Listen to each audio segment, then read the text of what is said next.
A very good morning to all the students.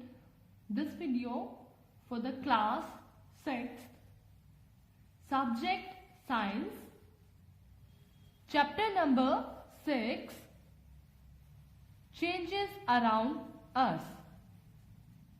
This is your lecture number 2nd. So in today's video we will be covering some topics of this chapter. So the first topic is what is change, or what do you understand by change. Second, we have the classifications of changes, and there are some parts under the second topics: fast and slow changes. What is fast and slow changes? Second, reversible and irreversible changes. Next, desirable and undesirable changes. What do you understand by desirable change and undesirable change? Next, we have the periodic and non-periodic changes. Then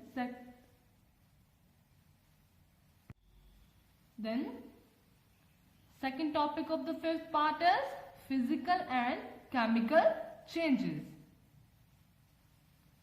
Next topic is endothermic and exothermic changes, or what are endothermic changes and exothermic changes. And the next topic is changes caused by expansion and contraction of materials. At last, we have the homework solution of lecture number 1. So let's start with the first topic of this chapter, that is, what do you understand by changes? So let's start with the first topic of this chapter. What do you understand by change? To make a difference in the state or change in the condition of a thing, or replace the another state or replace the another condition is known as change. Change take place in our body as well. When increasing in height and increasing in weight, it's also a change. Growth of hair and nails and a baby growing into an adult stage are also an example of a change. So, changes happen around us all the time. There are the various reasons for the changing taking place. For example, day and night occur due to the rotation of the earth, or balloon grow the bigger in the size when the air is blown into it. These are also changes that happen around us all the time. So the next topic we have classification of changes. Changes can be grouped as follows here. Let's start with the first change: fast changes and slow changes. Changes take place over a short duration of a time are called as fast changes, or the changes that take a longer duration, for example taking the day, complete day, taking a several months or even years, are called as slow changes. Here the example of slow changes and fast changes. Burning of a piece of a paper is a fast change because it burned very fast. Changing the shape of a balloon by squeezing it is also a fast change. Growing of a baby into an adult form, that is a slow change. And growing of a hair, it's also a slow change. Moving on our next topic, that is reversible and irreversible changes. We had already done some activities related to this topic, that is reversible and irreversible change. The activity number 4, 5th and 6th. It's clear that some changes cannot be reversed from these activities. So, reversible changes are those changes which can be reversed easily. But changing the physical condition are called as reversible changes. So, reversible change is a temporary change. For example, dissolving, melting and folding are the example of reversible change. For example, melting of ice, melting of butter is reversible change. In reversible change, there is no new substance is formed, or it's a temporary change. Or we can say that the change which can be reversed easily by changing the physical conditions are reversible change. Next we have the irreversible changes. Irreversible change are those change which cannot be reversed by changing the physical conditions are called as irreversible changes. All the irreversible change is a permanent change. In irreversible change, always a new substance is formed. So, burning of a substance is an example of irreversible change, or burning of candle, falling of leaves from the tree, or formation of the curd from the milk, and breaking of an egg. These are the example of irreversible change. Now, moving on, the third part of the second topic is desirable and undesirable changes. Here, desirable change are which change which are for our benefits are desirable changes. For example, cooking of food, ripening of fruits and changing of seasons are desirable changes. But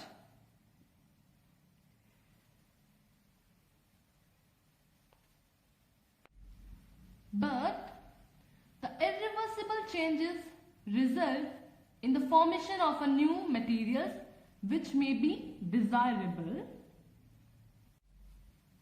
For example, milk turning into curd and formation of compost from the cow dung and vegetable waste are example of the formation of new substance, and this kind of a irreversible change is desirable change.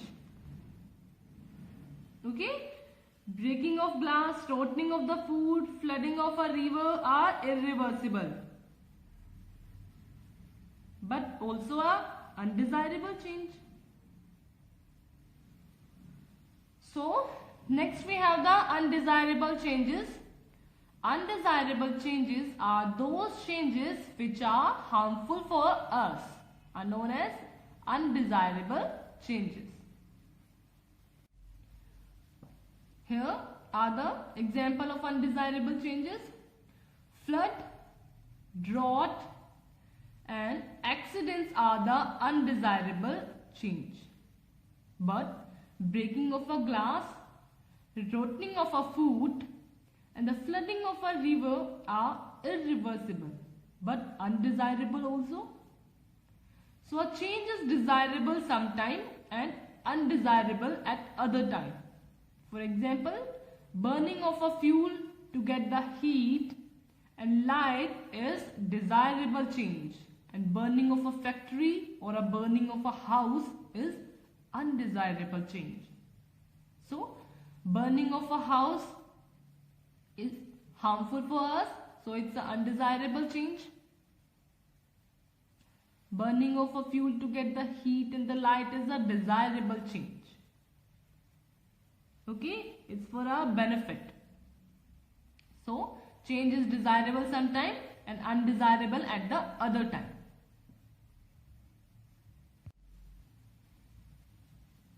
Sometime with desirable change and undesirable change also occur. Where it's occur? For example, production of electricity in the powerhouse is a desirable change because it's useful for us. But burning of a coal to produce electricity produce smoke, which is harmful for us.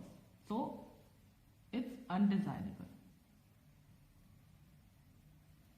Okay? So, moving on a fourth part of a second topic, that is periodic and non-periodic changes. Here the periodic changes which occur after the regular interval of a time are called as periodic change.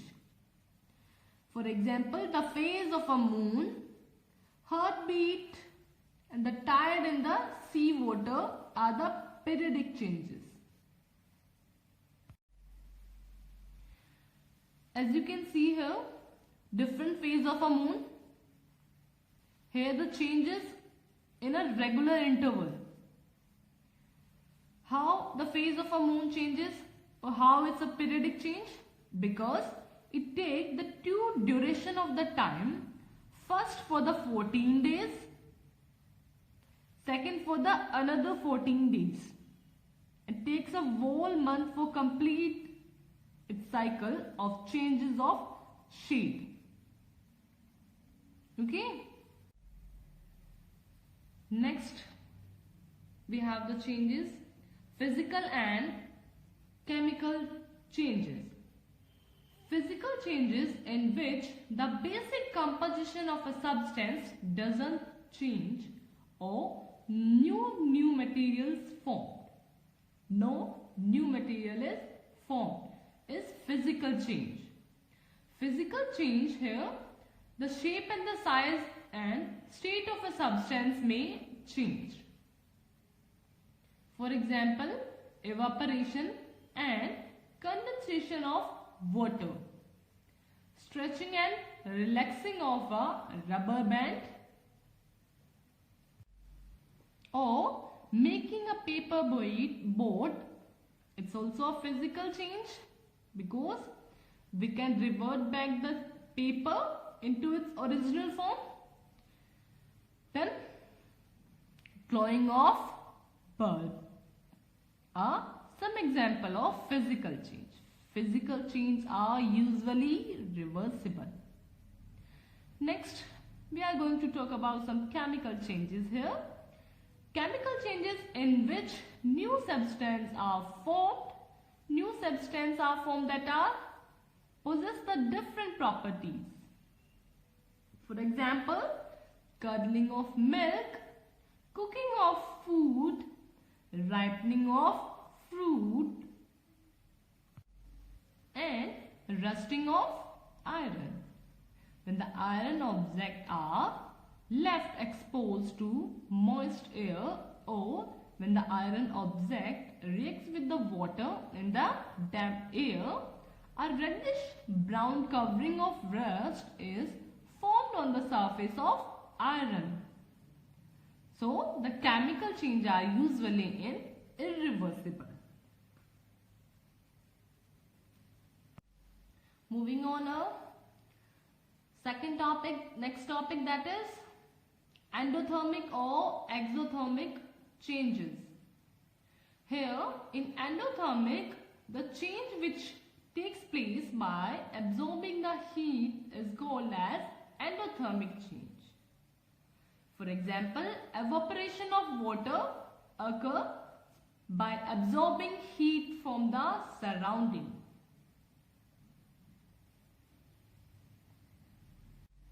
Okay. Let us take another example to understand this endothermic change. When we keep ice cube in a bowl on a table, they melt without heating. Can you tell me how does it happen? Think. Because ice absorbs heat from the atmosphere and melts. So the change which takes place by the absorbing heat is endothermic change. Next we have the exothermic changes. Here, change in which heat is given out is exothermic change. For example, when the fuel is burnt, it gives out some heat. Another example is when a cup of a hot tea that becomes cold by giving out the heat to the atmosphere. It's another example of exothermic change. Okay.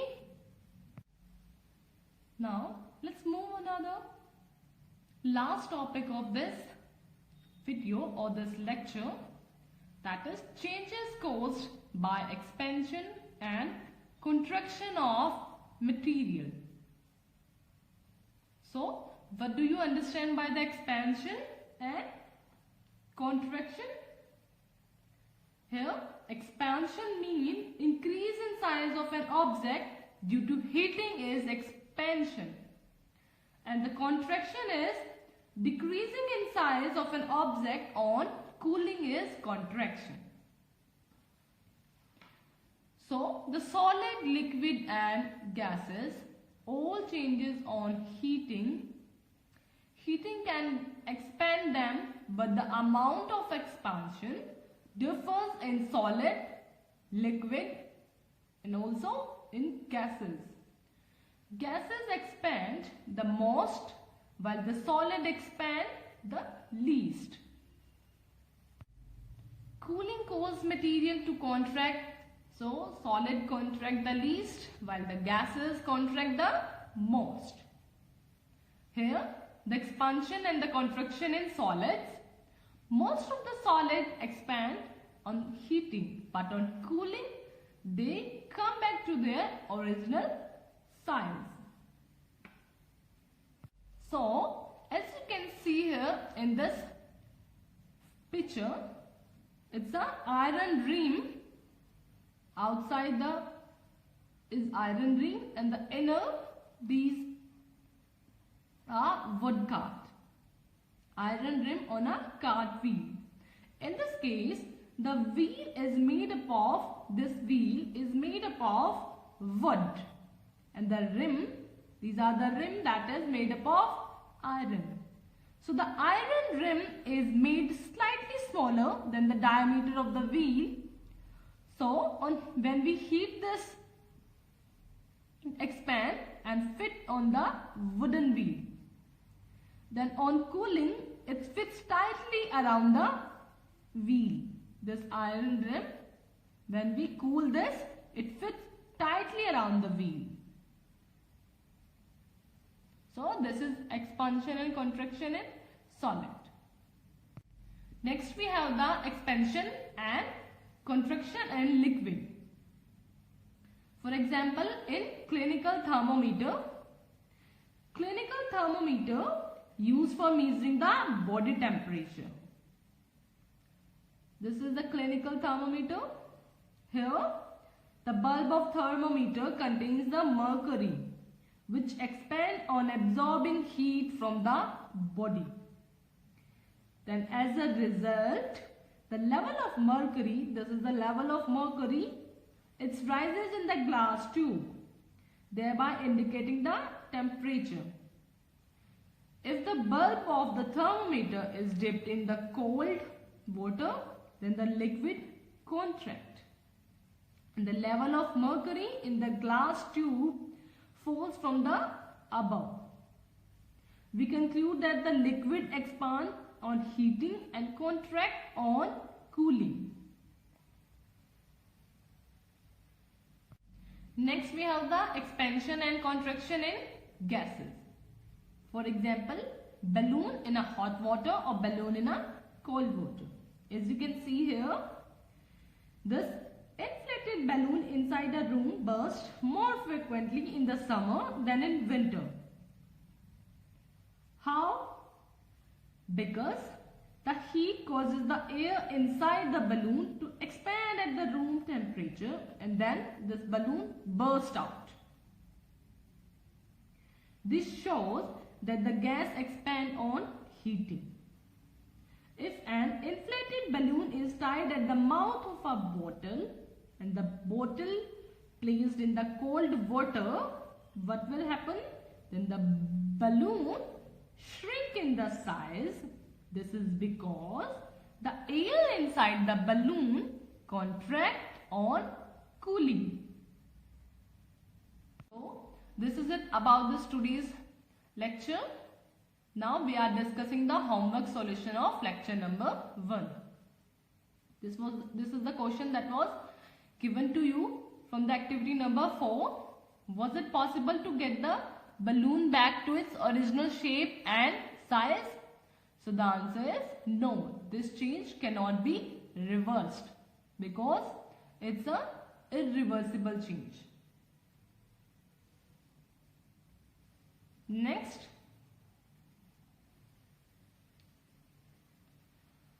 was the size of the paper same as before and after? This question was from the activity number 5. So the answer is no, this change cannot be reversed. Okay. So this is the last question that was given to you. Was it possible to get back the ball of a dough again? So the answer is no, it can't be reversed back because it's a reversible change. We cannot get back the object back in the original form. Okay. Now I'm giving you the homework of this today's lecture, that is lecture number 2. Filling the blanks. You have to fill the blank. So the question is, changes that take place over a short duration of time are called as, you have to write here to fill this blank. Second, tides in a sea water are. Third question is, the change which take place by absorbing the heat is known as. Fourth, the burning of a paper is an example of which change? Next we have the very short answer question. Question number 1 is heat given out or absorbed when the ice kept on the table? Question number 2 is change of a state is a physical change? Question number 3 is, why do we need to paint iron object? These are the very short answer questions. Okay. You have to answer all these questions and write it in your science notebook. This is it about the today's lecture. Hope you understood this lecture. Thank you and have a nice day.